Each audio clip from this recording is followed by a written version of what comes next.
자, 그러면 곧 이재명 대통령이 취임 선서를 할 국회로 바로 가보겠습니다. 지금 국회 앞에 최규진, 강희연 두 기자가 나가 있습니다. 국회 나와주시죠. 제21대 대통령 취임 선서가 열릴 국회에 나와 있습니다. 잠시 뒤 11시부터 본행사가 시작될 예정입니다. 이재명 대통령도 곧 이곳 국회에 도착할 예정인데요. 자, 강희연 기자, 먼저 오늘 취임 선서가 열리는 장소부터 한번 알아볼까요? 네, 오늘 취임 선서는 저희 뒤로 보이는 국회 본청 건물 안에 있는 로텐더 홀에서 열립니다. 평소 법안을 처리하는 본회의가 열리는 곳이기도 한데요.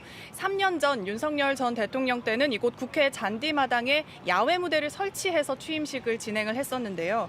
이번에 대통령 파면으로 인해서 발생한 이 조기 대선인 만큼 약식으로 치러지는 겁니다.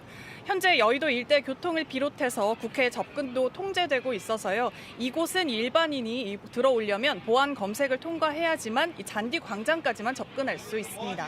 네, 사실 어제 대선이 치러지고 오늘 행사가 바로 열리면서 취임 행사 자체가 좀 간소화된 측면이 있습니다. 그래서 행사명도 대통령 취임식이 아니라 취임 선서로 이름이 붙었는데요. 오늘 행사 절차는 짧게 진행된다고 들었습니다. 네, 맞습니다. 정식 취임식에서 볼 수 있었던 이 보신각 타종 행사나 군악대 또 의장대 행진 등은 생략이 됩니다. 대신 취임 선서와 취임사 발표에만 집중한다는 건데요. 이 대통령은 국민 의례를 한 뒤 이 취임 선서를 하고 취임사를 통해서 새 정부의 정책 기조와 국정 운영 방향 등을 밝힐 걸로 보입니다. 오늘 참석자들도 대폭 축소가 됩니다. 국회의장과 대법원장, 헌법재판소장, 국무총리, 또 중앙선거관리위원장 등 5부 요인과 각 정당의 대표, 국무위원 등 정도만 참석을 합니다. 보통은 각계각층에서 한 4만 명에서 7만 명 정도가 초청을 받아서 참석을 하는데요. 대폭 줄어든 겁니다. 다만 정식 행사는 따로 개최된다고 하는데요. 이 부분은 최규진 기자가 짚어주시죠. 네, 오늘 7월 17일 제헌절 기념식과 함께 임명식이라고 명칭된 정식 행사가 따로 진행이 된다고 합니다. 취임식이 아니라 임명식이라고 한 건요.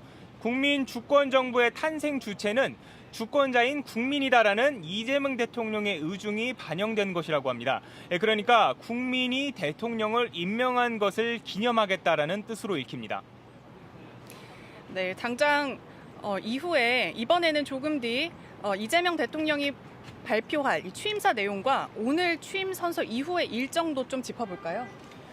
네, 우선 취임사에는요, 이번 대선이 계엄으로 인해서 야기가 됐고 그 과정에서 국민들의 극한의 분열과 정치적 갈등을 겪었던 만큼 통합과 화합의 메시지가 담길 것으로 예상이 됩니다.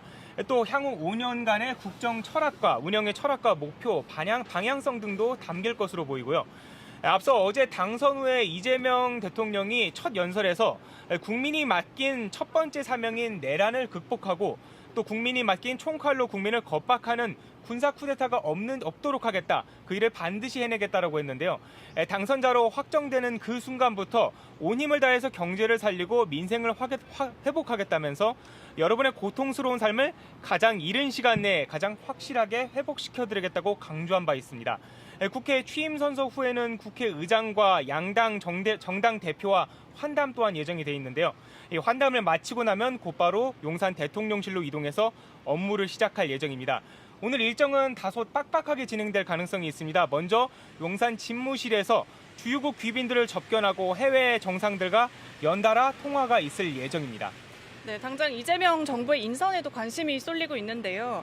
아무래도 당선 직후에 곧바로 일을 시작해야 하는 만큼 이 대통령도 이 대선 과정에서부터 대통령실과 또 국무총리 등 이 내각 인선에 좀 관심을 뒀을 것 같습니다. 오늘 당장 발표될 수도 있습니까? 네, 먼저 이재명 대통령은 용산 대통령실에서 대통령 비서실장 등 주요 참모진의 인선을 발표할 가능성이 가장 높습니다.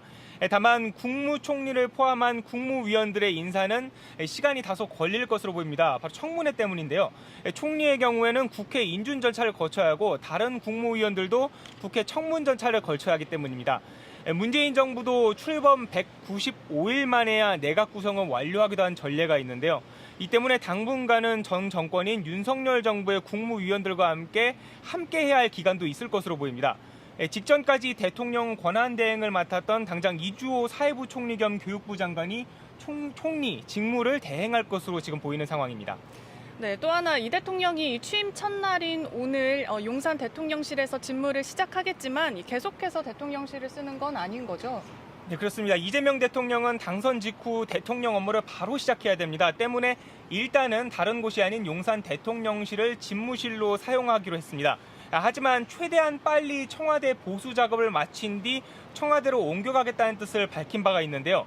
대통령 관저의 경우도 삼청동 안가를 사용하는 방안이 거론되고 있는 가운데 한남동 관저나 삼청동 총리 공간 등도 거론되고 있습니다. 네, 잘 들었습니다. 지금까지 국회에서 취임 선서 현장에서 전해드렸습니다.